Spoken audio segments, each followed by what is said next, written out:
Assalamualaikum warahmatullahi wabarakatuh. Alhamdulillah rabbil alamin. Assalatu wassalamu ala asyrafil anbiya wal mursalin Muhammadin wa ala alihi wa sahbihi ajma'in. Amma ba'd. Adik-adik mahasiswa rahmatullah,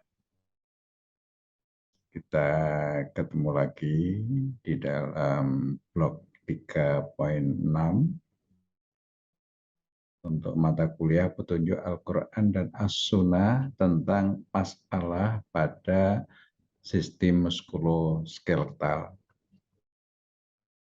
Saya mohon maaf tidak bisa secara luring atau sinkron karena pada saat perkuliahan berlangsung saya berada di Lembata, NTT. Di latar belakang saya adalah Pulau Adura yang ada di sebelah Lembata, dan saya berada di Pulau Lembata. Oke, marilah kita awali terlebih dahulu dengan berdoa. Bismillahirrahmanirrahim. Raditu billahi rabba wa bil islami dina wa bi Muhammadin nabiyya wa rasulah. Rabbi zidni ilma warzuqni fahma. Amin. Kita mohon ya, Allah memberikan kemudahan di dalam kita memahami bagian atau sebagian dari ilmu-ilmu Allah Subhanahu wa Ta'ala. Dan kita akan belajar tentang bagaimana Al-Quran dan As-Sunnah memberikan petunjuk terhadap masalah yang ada pada sistem muskuloskeletal. Saya izin share screen terlebih dahulu.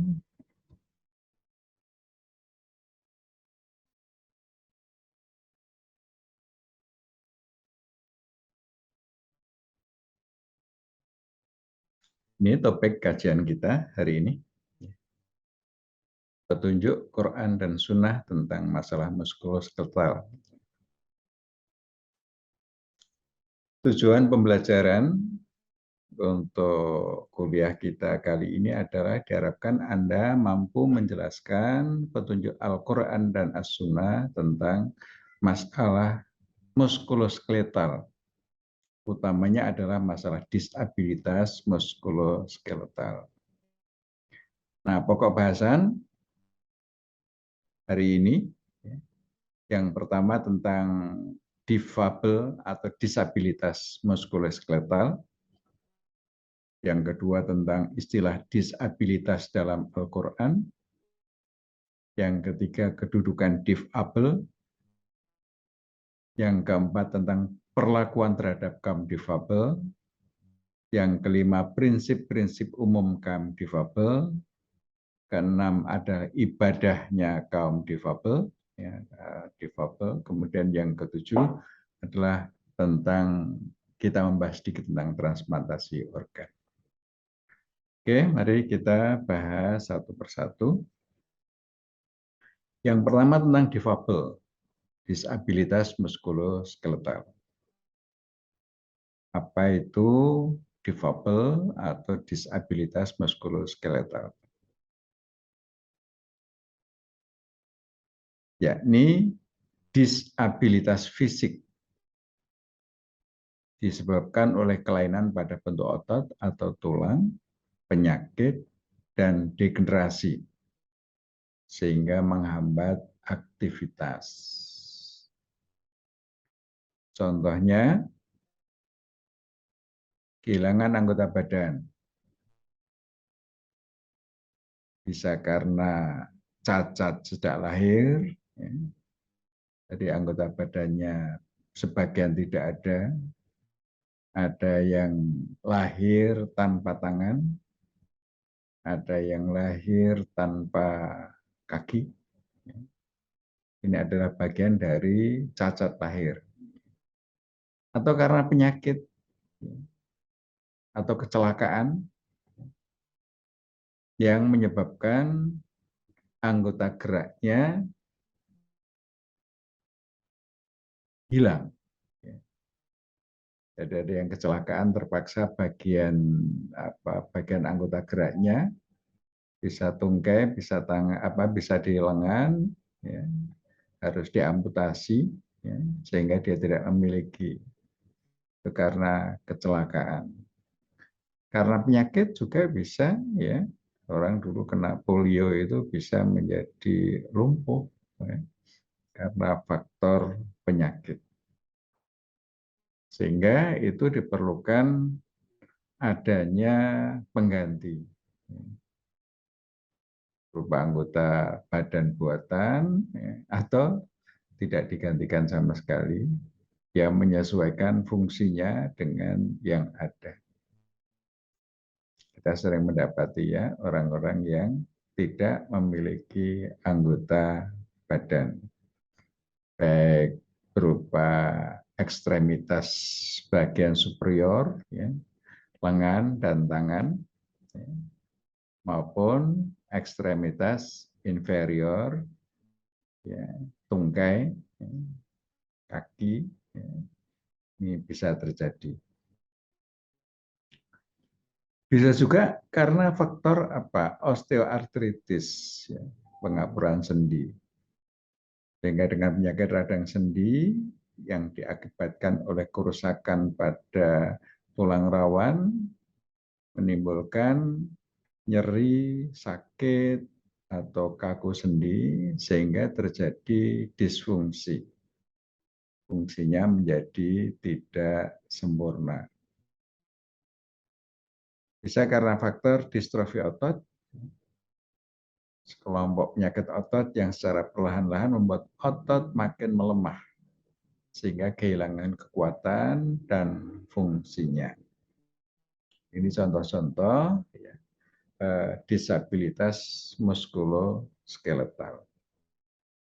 Ada juga yang disebabkan karena faktor neuro, ya, neuromuskuletal.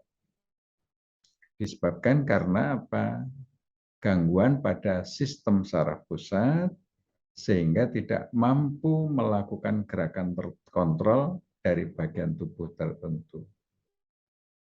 Misalnya pada penderita cerebral palsy, ya, gangguannya pada cerebral, tetapi di dalam ekstremitasnya kemudian tidak mampu melakukan gerakan yang sempurna. Karena poliomielitis, spina bifida, stroke, ya, cedera kepala, itu bisa menimbulkan disabilitas muskuloskeletal. Tapi faktor penyebabnya adalah faktor neuro, ya, faktor neuron, sistem saraf. Ya. Ini juga bisa menimbulkan disabilitas neuromuskuloskeletal. Nah, bagaimana pandangan Al-Quran dan As-Sunnah atau istilah disabilitas ini dalam Al-Quran dan As-Sunnah? Nah, di dalam Al-Quran itu kita tidak mengenal istilah difabel. Demikian juga di dalam hadis atau sumber-sumber klasik Islam, ini istilah difabel belum banyak digunakan. Dan kita juga mendapati penggunaan kata disabilitas atau difabel itu kan juga belum lama, ya. Ini istilah ini dipopulerkan untuk mendeskripsikan gangguan-gangguan fungsi tertentu dari tubuh kita, baik yang sifatnya muskuloskeletal maupun bagian dari organ-organ yang lain. Dalam Al-Quran, kata yang dipakai adalah yang merujuk pada satu jenis difabel tertentu. Misalnya, akma, ada omyun. Omyun itu buta. Ya. Ada aksom, tuli. Ya. Ada abkam, ya, atau akhros, tidak bisa bicara atau bisu. Ada a'raj, ya, ada a'rajnya. A'raj ini yang terkait dengan muskuloskeletal ini ya. Pincang, lumpuh. Ada juga majnun, orang yang mengalami gangguan mental. Nah, ini contoh penggunaan kata al-a'raj di dalam Al-Qur'an ya. Laisa 'alal a'ma harajun wala 'alal a'raji harajun wala 'alal maridi harajun wala 'ala anfusikum antakulu min buyutikum au buyuti abaikum au buyuti ummahatikum. Tidak ada halangan bagi orang buta, tidak pula bagi orang yang pincang atau lumpuh. Nah, ini gambaran pincang lumpuh ini kan bagian dari muskuloskeletal ya. Tidak pula bagi orang sakit, tidak pula bagi dirimu untuk makan bersama-sama mereka di rumah kamu atau di rumah bapak-bapakmu, di rumah ibu-ibumu. Salah satu. Di ayat-ayat yang lain mungkin yang terkait dengan mata, terkait dengan telinga, fungsinya, ini banyak disebut-sebut di dalam Al-Quran. Nah, di beberapa ayat, difabel juga diklasifikasikan sebagai bagian dari kelompok lemah. Kalau mustad'afin, ya, mustad'afin atau mustad'afun, kelompok miskin dan membutuhkan pertolongan atau masakin, atau orang yang tidak beruntung secara ekonomi maupun sosial.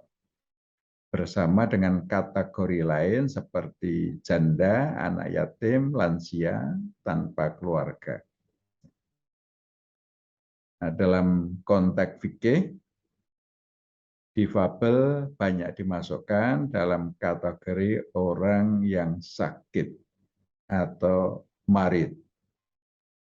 Ini pembahasan tentang difabel atau disabilitas di dalam Al-Quran dan As-Sunnah. Rasulullah SAW bersabda, sungguh seseorang niscaya punya suatu derajat di sisi Allah yang tidak akan dicapainya dengan amal sampai ia diuji dengan cobaan di badannya. Lalu dengan ujian itu ia mencapai derajat tersebut.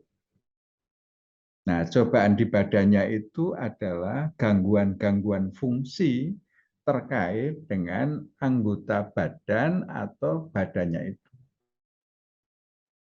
Jadi ujian yang diberikan di anggota badan, di tangan atau di kaki menimbulkan gangguan fungsi sehingga tidak bisa berfungsi dengan normal. Nah, ini merupakan gangguan.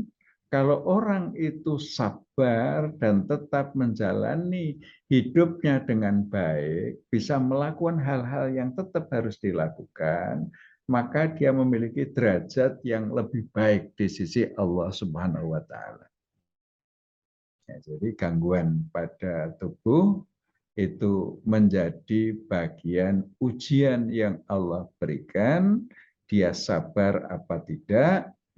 Kalau sabar, dia bisa memiliki kedudukan yang lebih baik dibandingkan orang yang memiliki anggota tubuh yang sempurna. Ini apresiasi yang diberikan oleh Allah bagi mereka yang mengalami gangguan fungsi. Difabel itu ternyata diberikan kedudukan yang setara dengan yang tidak difabel, yang tidak mengalami gangguan fungsi. Firman Allah dalam surah Al-Hujurat ayat 13, A'udzubillahi minasyaitonirrajim. Ya ayyuhan nas, inna khalaqnakum min dzakarin wa untha wa ja'alnakum syu'uban wa qabaila lita'arafu. Inna akramakum indallahi atqakum. Innallaha alimun khabir.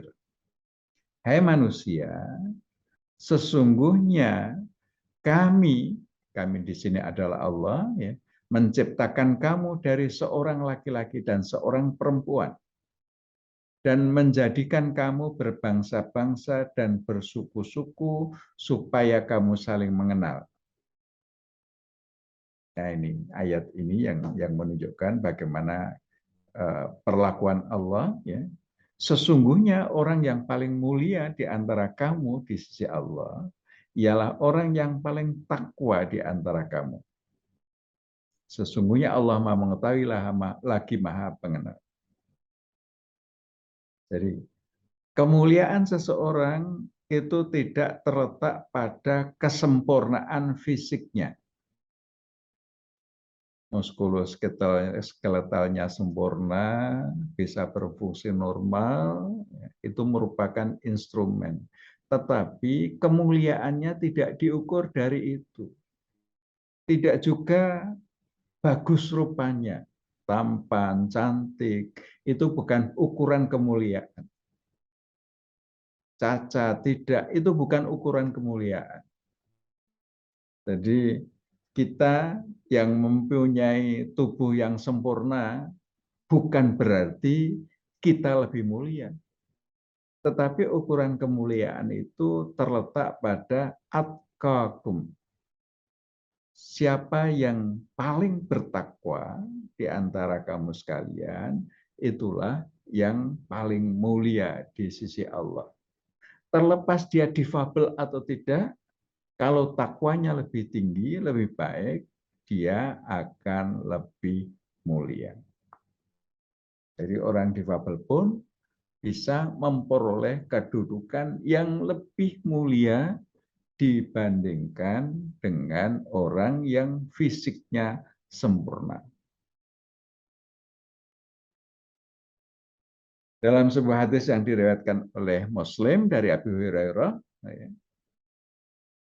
Rasulullah SAW bersabda, Innallaha la yanzuru ila suwarikum wa amwalikum walakin yanzuru ila qulubikum wa a'malikum. Sesungguhnya Allah tidak melihat kepada rupa dan harta kalian. Akan tetapi dia melihat kepada hati dan amal kalian. Nah, ini tadi menjelaskan ya firman Allah, inna akramakum indallahi atqakum. Orang yang paling terhormat di antara kamu di sisi Allah adalah yang paling tinggi takwanya. Dan indikator takwa tadi adalah amal. Amal. Sementara hati itu adalah mempresentasikan iman, takwa itu mempresentasikan amal. Jadi kita bisa menjadi terhormat atau tidak di hadapan Allah itu berdasarkan hati dan amalnya. Nah, dengan amal yang sama, kaum difabel bisa memiliki derajat lebih tinggi karena effortnya lebih besar. Ya. Coba bayangkan sama-sama, misalnya difabelnya lumpuh, amal solehnya jamaah, sholat jamaah di masjid, yang punya badan sempurna, melangkah ke masjid itu sesuatu yang mudah. Bagi kaum difabel, ya, menuju masjid itu perlu perjuangan. Maka kaum difabel itu memiliki derajat yang lebih tinggi dengan amalan yang sama.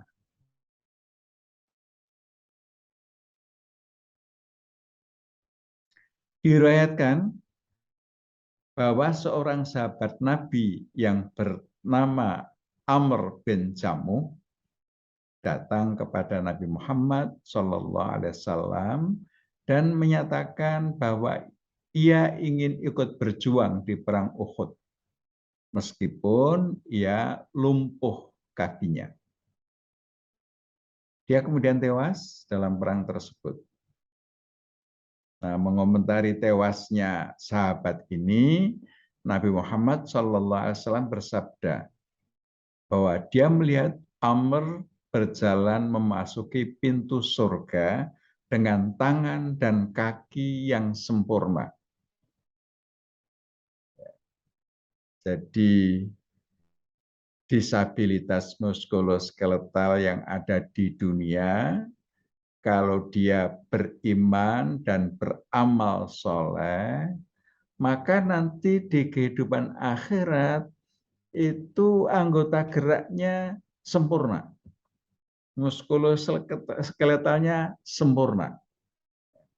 Jadi yang cacat di dunia, yang disabel di dunia, kalau dia tetap beramal baik, nanti akan diberikan kesempurnaan di akhirat. Ini sabda Nabi ya, mengomentari sahabat Amr yang meninggal pada saat perang Uhud, syahid, ya, dia keadaannya lumpuh ya, pada waktu di dunia, tetapi Nabi melihat memasuki surga dengan kondisi yang sempurna. Ini difabel pun mempunyai kedudukan yang sama. Nah, bagaimana kita seharusnya memperlakukan kaum difabel?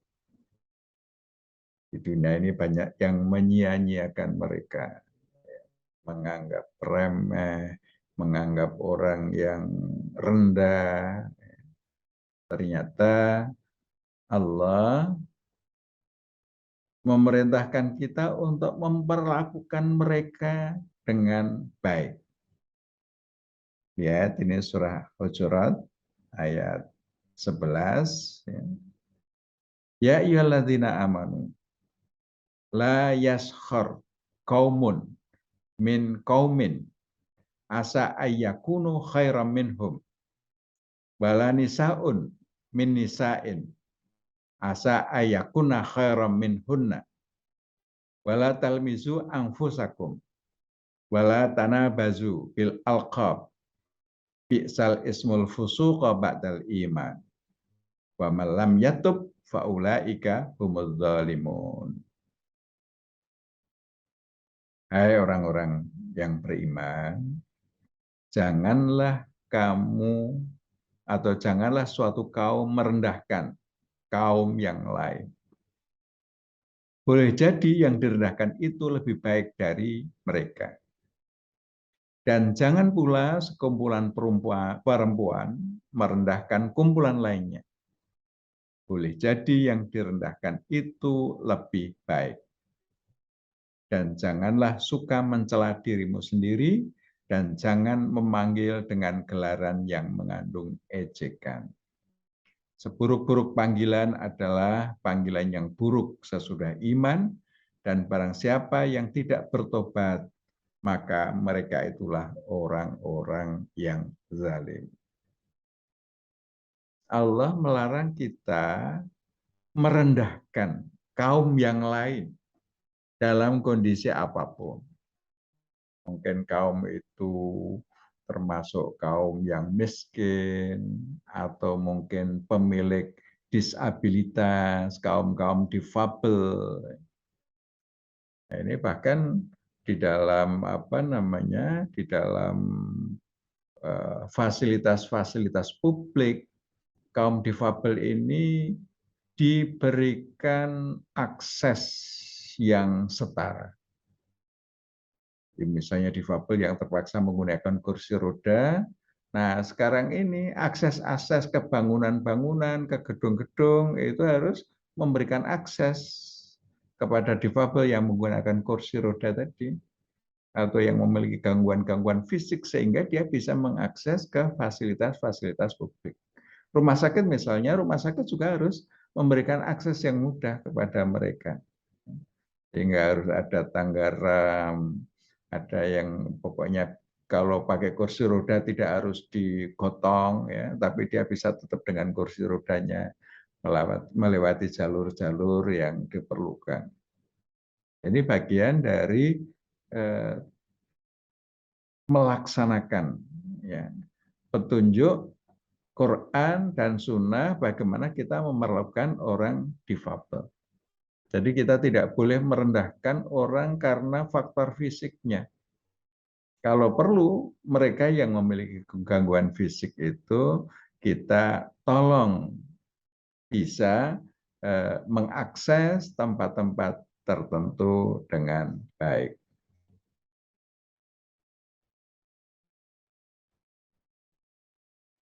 Laisa alal a'ma haraj, wala alal a'raji haraj, wala alal maridi haraj, wala ala anfusikum antak kulu min buyutikum au buyuti abaikum. Firman Allah di dalam surah An-Nur ayat 61. Tidak ada halangan bagi orang buta, tidak pula bagi orang pincang, orang lumpuh, tidak pula bagi orang sakit, dan tidak pula bagi dirimu sendiri makan bersama-sama mereka di rumah kamu sendiri atau di rumah bapak-bapak.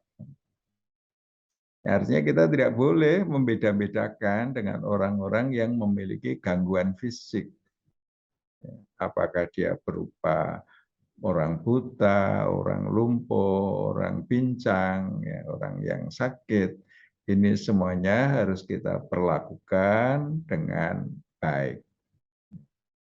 Justru terhadap orang-orang yang memiliki gangguan fungsi itu, kita harus memperlakukan lebih baik. Untuk apa? Menolong mereka. Mau duduk bagi orang buta mungkin kesulitan mencari kursinya, ya kita tuntun ke arah kursinya. Inilah ajaran Islam ya yang luar biasa. Nah, selanjutnya ada prinsip-prinsip umum untuk kaum difabel.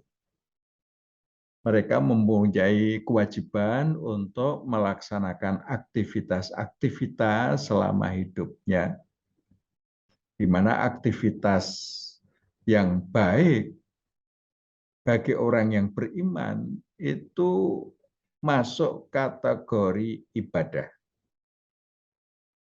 Nah, ibadah itu ada yang ibadah umum, ada yang ibadah mahdhah. Semuanya untuk apa? Untuk taqarrub ilallah. Proses mendekati Allah. Ibadah umum itu semua yang kita lakukan untuk mendekat kepada Allah. Ibadah khusus itu yang sudah ditentukan tata caranya, waktu-waktunya, kaifiat-kaifiatnya, ya, dengan cara-cara yang khusus. Nah, di dalam melakukan ibadah ini, baik ibadah umum maupun ibadah khusus, itu ada prinsip-prinsip yang bisa dijadikan pedoman bagi kaum difabel. Prinsip pertama adalah menghilangkan kemudaratan dan kesulitan.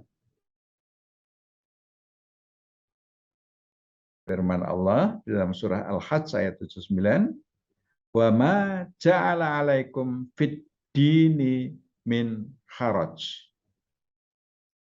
Ya Allah, sekali-kali tidak menjadikan untukmu kesulitan di dalam agama. Jadi beragama itu diberikan kemudahan. Allah tidak menghendaki kesulitan. Al-Baqarah 185, yuridullahu bikumul yusra wala yuridu bikumul usra. Allah menghendaki kemudahan bagimu dan tidak menghendaki kesukaran bagimu. Jadi sebenarnya kalau kita menjalani agama ini, kondisi apapun yang kita alami, Allah memberikan kemudahan. Dan Al-Hajj 79, ini Allah menyatakan, Allah sekali-kali tidak menjadikan untukmu kesulitan dalam agama.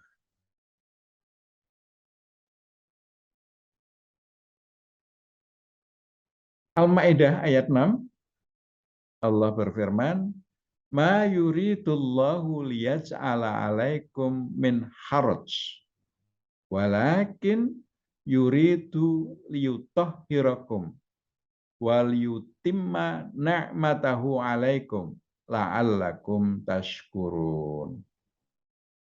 Allah tidak ingin menyulitkan kamu, tetapi Dia, Allah, hendak membersihkan kamu dan menyempurnakan nikmat-Nya bagimu, agar kamu bersyukur.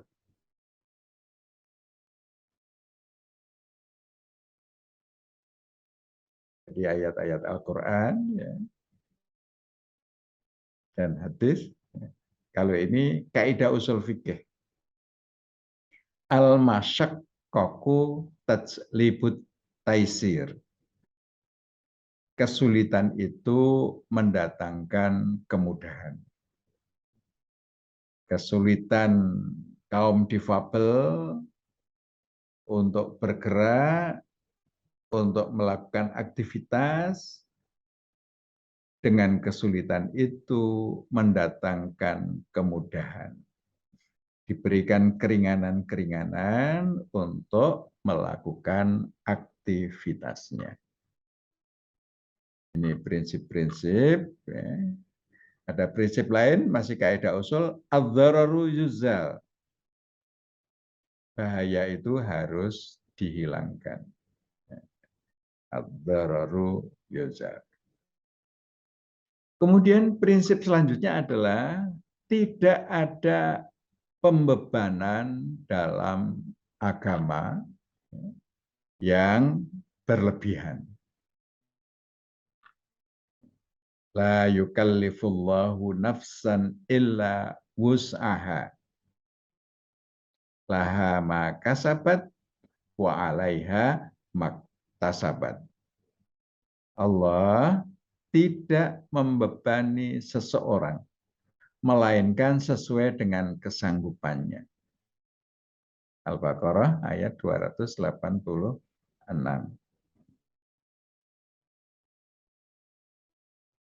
Laisa 'alal a'ma haraj, wala 'alal a'raji haraj, wala 'alal maridi haraj. Wa may yuti'illaha wa rasulahu yudkhilhu jannatin tajri min tahtihal anhar. Wa may yatawalla yu'adzibhu adzaban alima. Tidak ada dosa bagi orang yang buta, orang yang pincang atau lumpuh, dan atas orang-orang yang sakit apabila tidak ikut berperang. Barang siapa taat kepada Allah dan Rasul-Nya, Dia akan memasukkannya ke dalam surga yang mengalir di bawahnya sungai-sungai. Akan tetapi barang siapa berpaling, Dia akan mengadabnya dengan siksa yang pedih. Quran surat Al-Fath ayat 17. Di sini orang yang mengalami gangguan fungsi disabilitas ini tidak wajib berperang. Di dalam hadis yang tadi sudah kita sebutkan di depan, ya, seorang sahabat Amr, dia meskipun a'raj, ya, dia lumpuh, dia tetap berperang dan menemui syahid. Jadi boleh diberikan rukhsah, diberikan kebolehan, tidak melakukan qital, jihad dalam arti qital, berperang. Nah, prinsip yang ketiga adalah prinsip kemudahan. Dari Anas diriwayatkan dari Nabi Shallallahu Alaihi Wasallam, ya beliau bersabda, mudahkanlah olehmu dan jangan mempersulit, gembirakanlah dan jangan membuat orang lari. Ya. ya, mudahkanlah itu yassiru wala tu'assiru. Mudahkanlah, jangan mempersulit. Ya. Basyiru wala tunafiru. Beri kabar gembira, gembirakan, jangan kau buat lari. Jadi kita diberikan kemudahan. Hadis yang lain dari Abu Hurairah bahwa Nabi SAW bersabda, sesungguhnya agama itu mudah dan tidaklah seseorang mempersulit agama melainkan ia akan dikalahkannya. Artinya kalau kita mempersulit, ya kita sendiri akan kesulitan. Biasanya karena kita mempersulit diri sendiri, akhirnya betul-betul kita akan menjadi kesulitan. Tetapi prinsip agama itu adalah kemudahan. Sehingga ketika kita mengalami suatu kondisi-kondisi yang sulit, di situ kita diberikan keringanan-keringanan, kemudahan-kemudahan, sehingga kita tetap bisa melaksanakan kewajiban kita dengan baik. Nah, terkait dengan itu, ya, dengan prinsip-prinsip itu, bagaimana ibadahnya kaum difabel? Satu hal yang penting ya perlu kita lakukan sehari-hari, wudhu ya, untuk mensucikan diri kita dari hadas. Ya. Wudhu ini bagi difabel muskuloskeletal yang tidak memiliki salah satu anggota wudhu, maka dicukupkan mengusap bagian yang ada dari anggota wudhu itu.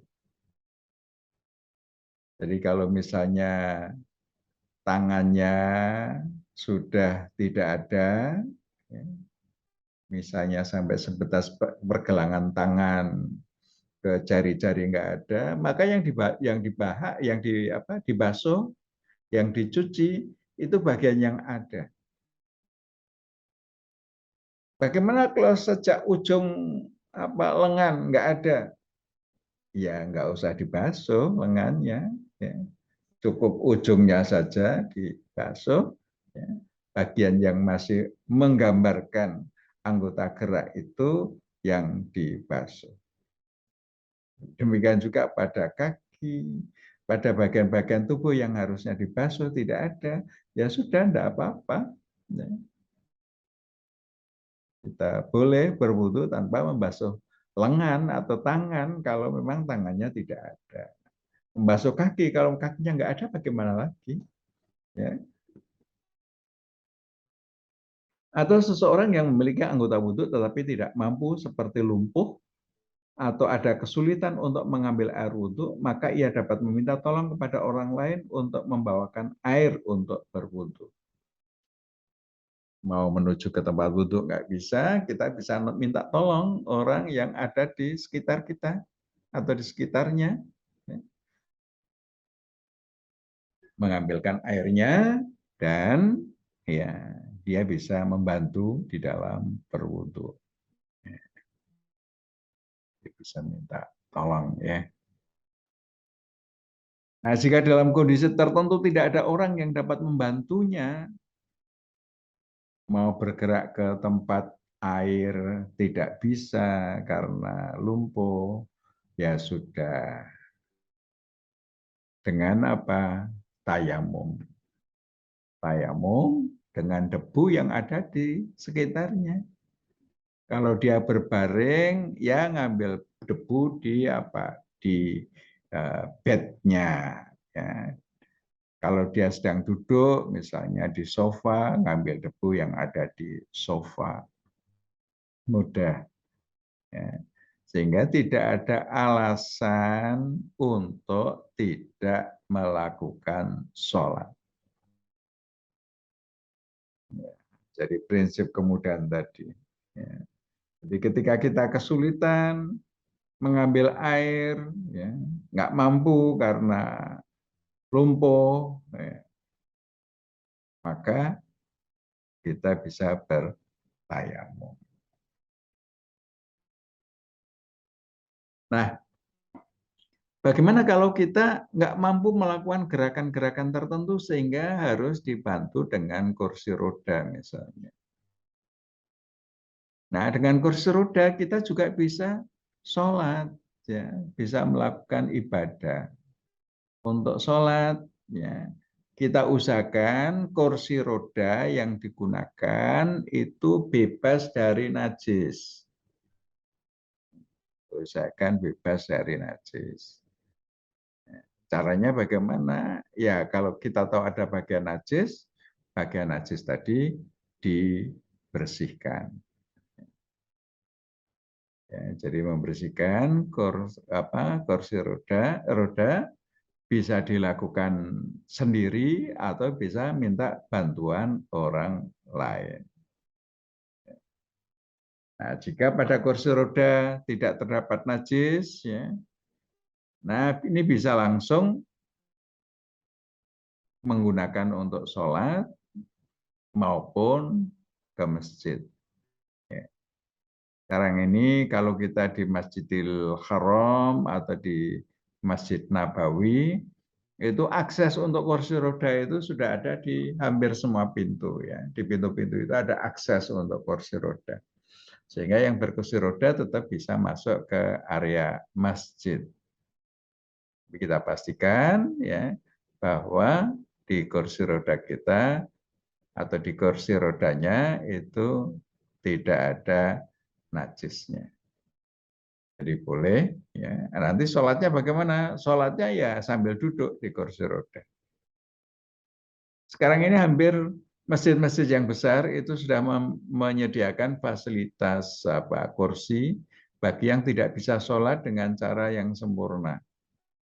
Ya, tidak mampu duduk tahiyat itu biasanya dia di kursi, mungkin karena gangguan pengapuran, gangguan gerak pada sendinya, itu mereka sudah diberikan kemudahan, ya. Dan masjid-masjid sudah banyak yang tahu, ya.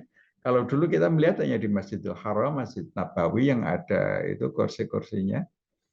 Nah, sekarang di Indonesia sudah banyak ya yang menyediakan, ya, kursi untuk melakukan sholat di masjid-masjid. Oke. Jadi mudah ya, disabilitas tidak menghambat untuk sholat. Nah, untuk sholatnya sendiri, dari Imran bin Husain diriwayatkan adalah dia dalam keadaan sakit wazir, kemudian bertanya kepada Nabi SAW tentang sholat. Lalu Nabi bersabda, sholatlah kalian dengan berdiri. Jika tidak mampu, maka sholatlah sambil duduk. Dan jika tidak mampu, maka sholatlah sambil berbaring. Jadi sesuai kemampuan. Kalau bisa, sempurna. Nggak bisa, mana yang bisa, lakukan. Sebagian bisa berdiri, duduknya tidak bisa, ya berdiri sambil duduknya di atas kursi. Hadis ini memberikan kebolehan difabel, ya, melaksanakan sholat tidak berdiri, tetapi diserahkan kepada kemampuan masing-masing sesuai dengan kadar kesulitannya. Ini sesuai dengan kaidah usul ma ubihu lid-darurati yuqaddaru bi qadariha. Apa yang dibolehkan karena adanya kemudaratan diukur menurut kadar kemudaratannya. Jadi mudaratnya hanya tidak bisa berdiri tetapi masih bisa duduk, ya dengan duduk. Mudaratnya duduk pun nggak bisa, hanya bisa berbaring, ya sholatnya dengan berbaring. Ya. Nah, kalau berbaring juga kesulitan, ya cukup dengan menggunakan isyarat. Itulah kemudahan yang diberikan oleh Allah dan Rasul-Nya buat kita semua di dalam melakukan ibadah itu semampu yang bisa kita lakukan. Tetapi harus tetap dilaksanakan. Selagi masih sadar, punya kesadaran, kita wajib tetap sholat. Sholat.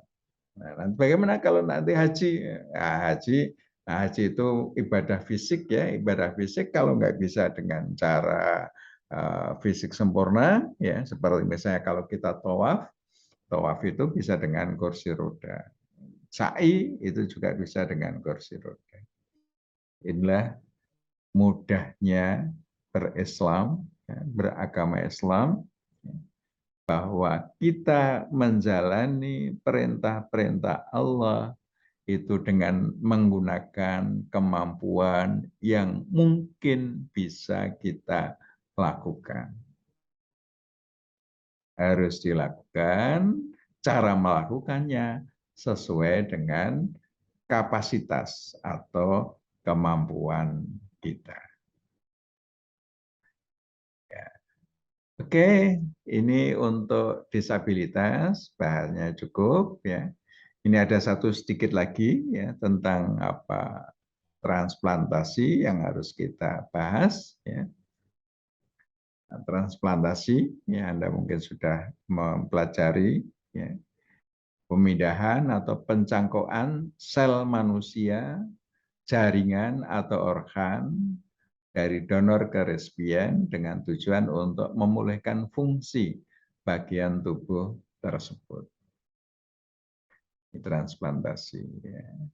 Bisa berupa sel, jaringan, atau organ. Dan transplantasi ini sudah mengalami kemajuan yang luar biasa, ya. Sehingga sekarang ini banyak orang yang hidup dari hasil transplantasi organ dari orang lain. Kita mengenal ada tokoh Dahlan Iskan yang pernah menjadi Dirut PLN maupun Menteri BUMN ya. Ya, beliau ini sudah lama hidup dengan transplantasi liver ya. Livernya yang dulu sudah rusak ditransplantasi dan sekarang ya hidup dengan liver hasil transplantasi dari orang lain. Demikian juga ginjal, ya. Ginjal itu banyak yang merupakan hasil transplantasi untuk mengatasi kegagalan ginjal. Ada juga yang transplantasi kornea untuk bisa melihat dengan terang kembali. Ini adalah kemajuan ilmu kedokteran ya, dengan teknologi transplantasi ini banyak kualitas kehidupan manusia menjadi lebih baik. Nah, persoalannya sekarang bagaimana pandangan hukum Islam terhadap transplantasi ini. Nah, prinsip-prinsipnya ya, dalam transplantasi donor hidup, ada transplantasi donor mati. Ya. Di antara prinsip-prinsipnya, ya, antara lain sabda Nabi kita, la dzarara wala dzirar. Tidak diperbolehkan adanya bahaya pada diri sendiri dan tidak boleh membahayakan diri orang lain. Jadi kalau dalam diri kita ada bahaya, itu wajib untuk disingkirkan. Kalau ada bahaya pada orang lain, itu kita juga wajib membantu sebisa kita. Jadi kita tidak boleh membahayakan orang lain. Kemudian ini kaidah usul ya, darul mafasid muqaddamun ala jalbil masalih. Menolak kerusakan lebih didahulukan daripada meraih kemaslahatan. Menolak kerusakan lebih didahulukan daripada meraih kemaslahatan. Misalnya mau donor ginjal. Kita punya ginjal kan cuma 2. Kalau diambil 1 berarti tinggal 1. Maka diambil 1 itu menimbulkan kerusakan apa tidak? Kalau diambil 1 menimbulkan kerusakan, tidak boleh donor. Ya. Tapi kalau diambil 1 masih bisa berfungsi normal, kondisinya bagus, nah ini baru boleh dipertimbangkan. Ya. Jadi tidak boleh menimbulkan kerusakan untuk meraih kemaslahatan. Jadi menolak kerusakan itu harus dikedepankan. Meskipun tadi dalam kasus ginjal tadi, ginjalnya itu bermanfaat bagi orang lain. Tetapi kalau dengan diambil itu menimbulkan kerusakan, maka ini tidak boleh dilakukan. Kaidah lain adalah, ini masih kaidah usul ya, adz-dzararu la yuzal bidz-dzarar. Bahaya tidak boleh dihilangkan dengan bahaya lainnya. Nah, contoh kasus tadi misalnya donor ginjal, ya, itu untuk menghilangkan bahaya orang lain, tetapi kalau dia menimbulkan bahaya bagi diri sendirinya, ini tetap tidak boleh. Ya. Jadi bahaya tidak boleh dihilangkan dengan bahaya yang lain. Sehingga dari beberapa prinsip tadi, transplantasi donor hidup itu hukum dasarnya haram. Ya. Jadi hukum dasar donor ya, transplantasi dengan donor hidup itu hukum dasarnya tidak boleh. Nah, dalam keadaan darurat untuk menolong orang lain yang dalam bahaya dengan syarat tidak menimbulkan kerusakan bahaya pada dirinya, itu baru boleh. Ya. Jadi dasarnya haram, baru boleh kalau keadaannya darurat untuk menolong orang lain yang dalam keadaan bahaya, syaratnya tidak menimbulkan kerusakan atau bahaya bagi diri si donor. Ini syaratnya. Ya.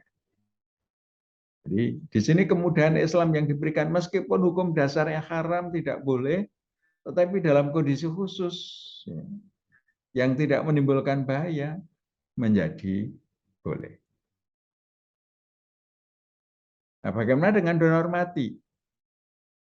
Transplantasi donor dalam keadaan meninggal, ya, Islam memperbolehkan ya, transplantasi dalam keadaan meninggal dengan syarat ya, resipien penerima donor berada dalam keadaan darurat yang mengancam jiwanya dan sudah menempuh pengobatan secara medis maupun non-medis tetapi tidak membuahkan hasil.